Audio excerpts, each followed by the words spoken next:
Saya menginginkan masyarakat tersenyum karena merasakan kehadiran BPN, ya, kehadiran BPN untuk melayani masyarakat dengan baik, untuk memberikan hak atas tanah kepada masyarakat, memberikan kepastian hukum kepada masyarakat. Selamat siang, Pak. Selamat siang. Terima kasih banyak telah meluangkan waktu untuk ketemu dan diwawancara oleh Men's Association. Iya. Kami boleh langsung mengajukan pertanyaan. Silakan. Oke, Pak, saat dilantik oleh Presiden Jokowi sebagai Menteri kan ada tugas utama ya, Pak. Ada 3 amanat utama terkait dengan bidang infrastruktur dan tata ruang, percepatan PSL, kemudian ada penyelesaian sengketa dan konflik, sampai dukungan pembangunan IKN. Nah, sampai saat ini tuh peningkatan progresnya seperti apa? Ya, kalau kita lihat 3 tugas tersebut ya, diantaranya percepatan atau akselerasi PTSL, pendaftaran tanah sistematis lengkap, progresnya bagus sekali. Saat ini sudah tercapai 109,6 juta bidang tanah terdaftar dari 126 juta bidang tanah. Ya, ini berkat kerjasama antara pusat dengan daerah, dan saya laksanakan evaluasi setiap bulan terkait dengan percepatan PTSL tersebut. Sebab itu kelihatan signifikan peningkatannya. Saya selalu melaksanakan evaluasi per sebulan sekali. Itu adalah ada 3 hal. Yang pertama adalah percepatan PTSL, karena seluruh kantah kanwil ini menyelesaikan permasalahan itu. Yang kedua adalah progres untuk redistribusi tanah, ya, yang kita serahkan kepada rakyat itu sudah sampai berapa persen. Dan yang ketiga adalah program 7 layanan prioritas. Ini apakah di daerah terus berjalan, kita bisa lihat nilainya. Bagaimana dengan perolehan PTSL, bagaimana redistribusi tanah, kemudian layanan prioritas itu. Kalau memang kurang, akan kita sampaikan kekurangannya apa dan saya minta diperbaiki. Nah, itu terkait dengan tugas yang pertama dari Bapak Presiden adalah percepatan PTSL. Kemudian yang kedua adalah untuk menyelesaikan konflik atau sengketa pertanahan. Saya selalu meminta data-data dari daerah, wilayah-wilayah mana saja yang sedang berkonflik, dan apakah ada cara untuk bisa menyelesaikan. Kami akan mencari solusi itu. Beberapa tempat yang sudah kita selesaikan, yang puluhan tahun nggak selesai adalah Sukana Dalam, ya. Sekali lagi Sukana Dalam di Jambi. Kemudian ada permasalahan pertanahan SHGU yang ada di Ciamis, kemudian SHGU yang ada di Lebak. Semuanya bisa kita selesaikan. Dan itu permasalahan puluhan tahun. Ada yang 28 tahun, kemudian 24 tahun, 20 tahun. Demikian juga kami menyelesaikan permasalahan-permasalahan tanah yang memang stuck.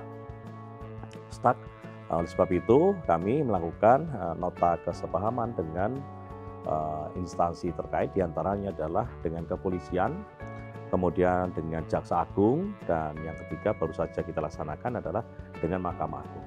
Sehingga permasalahan-permasalahan sengketa konflik pertanahan ini bisa kita urai, kita bisa koordinasikan dengan 4 pilar tersebut, ya.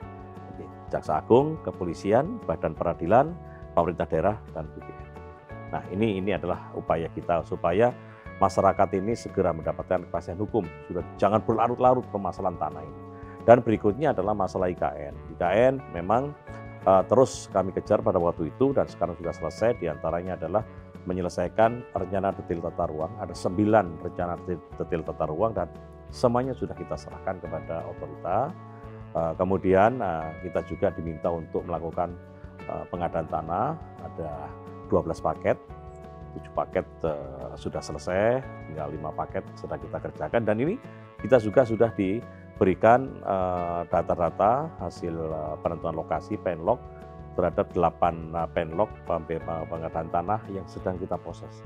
Sehingga permasalahan IKN ini kita memang terus koordinasi dengan kepala otorita untuk menyelesaikan permasalahan-permasalahan juga. Apabila ada revisi tata ruang, kita juga akan siap untuk mendukung sehingga proses di IKN ini berjalan tanpa adanya hambatan.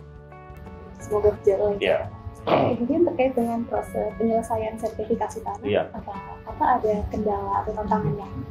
Iya, kalau sertifikasi tanah memang banyak permasalahannya, namun bisa kita selesaikan Kita lihat dari permasalahan masyarakat sendiri. Awalnya kan masyarakat juga tidak mau untuk mensertifikatkan tanah. Kenapa? Nanti kena PPHTP, Pak. Saya harus bayar PPHTP. Kemudian saya harus bayar pajak. Namun dengan pendekatan saya sampaikan, termasuk dengan pendekatan kepada pemerintah daerah banyak yang sudah membebaskan PPHTP. Ada 118 kabupaten kota yang melepas menolkan biaya PPHTP. Kemudian ada beberapa wilayah juga yang membebankan PPHTP itu hanya 50%, ada 40%. Ya, kemudian kita juga terus memberikan sosialisasi kepada masyarakat dan masyarakat paham betul dengan sertifikat ini maka mereka mendapatkan perlindungan hak atas tanah. Ya, banyak yang saya temui bahwa mereka nyaman dengan SKPD. Ya, sehingga surat keterangan tanah saja yang dikeluarkan dari kepala desa. Saya sampaikan apabila tetap hanya menggunakan surat keterangan desa, apabila ada permasalahan-permasalahan mafia tanah itu susah untuk diselesaikan. Tapi apabila sudah bersertifikat maka permasalahan mafia tanah kita mudah untuk mengurai. Termasuk jika ada pembangunan dan wilayah itu dilewati oleh pembangunan itu, maka ganti ruginya juga jelas ya. Kalau tidak nanti ganti ruginya juga tidak sesuai dengan aturan yang kita berikan. Tadinya memang mempermudah ya. Iya, iya. Bicara tentang kemudahan itu, kita juga masuk dalam era digitalisasi. Iya. Seperti apa di Kementerian ATR/BPN ini tentang digitalisasi? Iya, era digitalisasi memang saat ini kita sudah memberikan 4 layanan digitalisasi ya. Di antaranya adalah informasi tentang tanah, kemudian secara digitalisasi SKPT, kemudian secara digitalisasi juga adalah hak tanggungan dan roya, dan yang keempat adalah secara digitalisasi masalah zona nilai tanah. Ini juga sudah dilaksanakan dengan baik dan semuanya berjalan dengan lancar. Dan berikutnya baru saja kita launch adalah menyerahkan sertifikat elektronik. Ya, sertifikat elektronik ini memang menurut saya ini banyak memberikan keuntungan untuk masyarakat. Yang jelas yang paling pertama adalah sertifikat itu tidak akan dipalsukan. Udah, bagaimana cara memalsukan? Udah, enggak. Kita punya berlapis-lapis untuk memprotek dokumen itu. Itu yang pertama. Yang kedua, memberikan pelayanan dengan mudah. Kalau dengan manual kita harus mengantri lebih panjang, tapi kalau dengan sertifikat elektronik ini lebih mudah.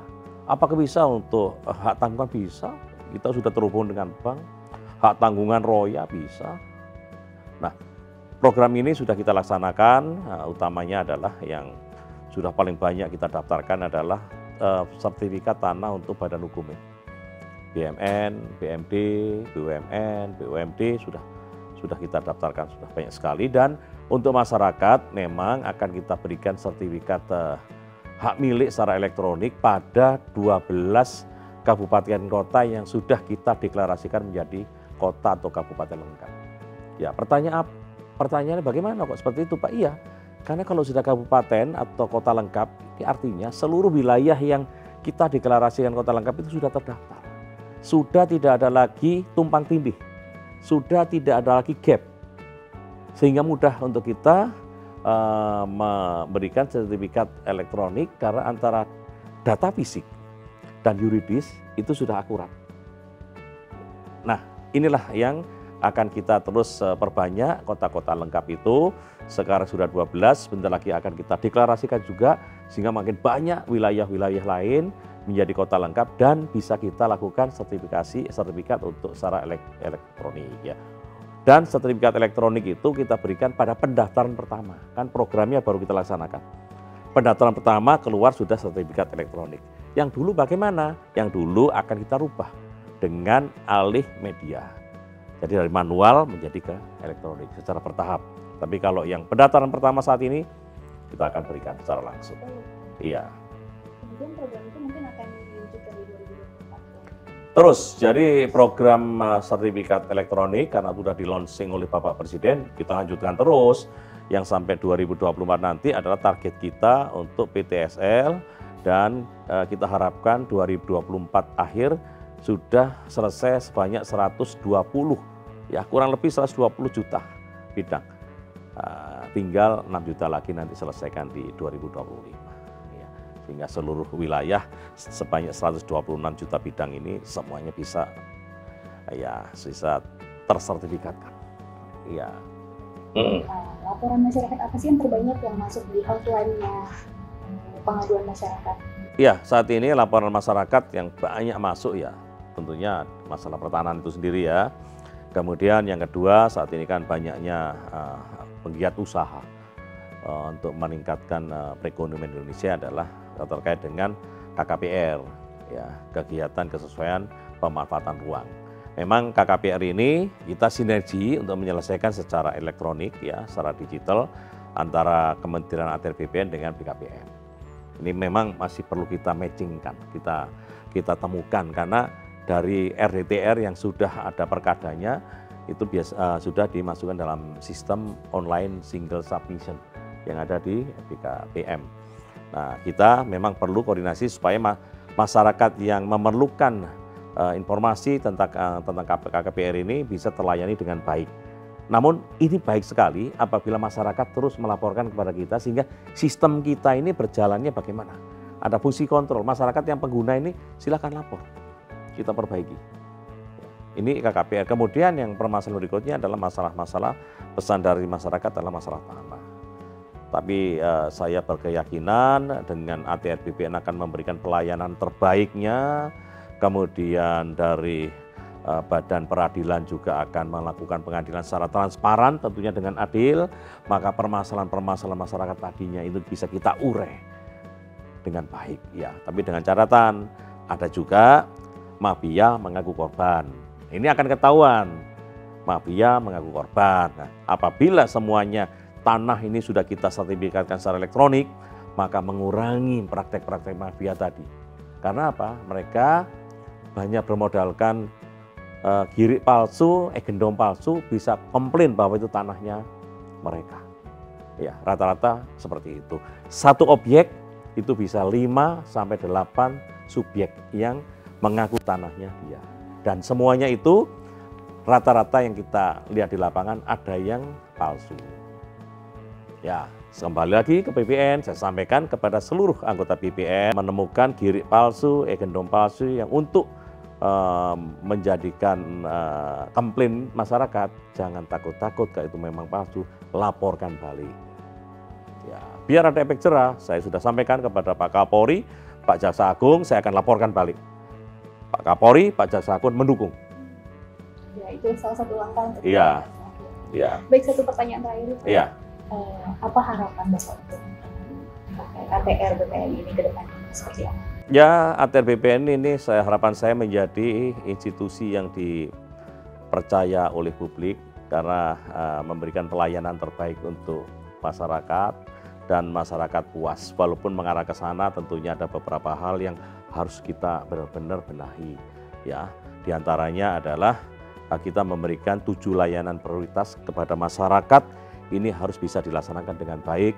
Katakanlah yang pertama, untuk merubah atau peningkatan hak dan sudah tidak bermain. Saya lihat di lapangan sudah semua memberikan yang terbaik untuk masyarakat. Dan saya menginginkan masyarakat tersenyum karena merasakan kehadiran BPN, ya, kehadiran BPN untuk melayani masyarakat dengan baik, untuk memberikan hak atas tanah kepada masyarakat, memberikan kepastian hukum kepada masyarakat. Baik, ya. terima kasih Pak atas waktunya. Ya.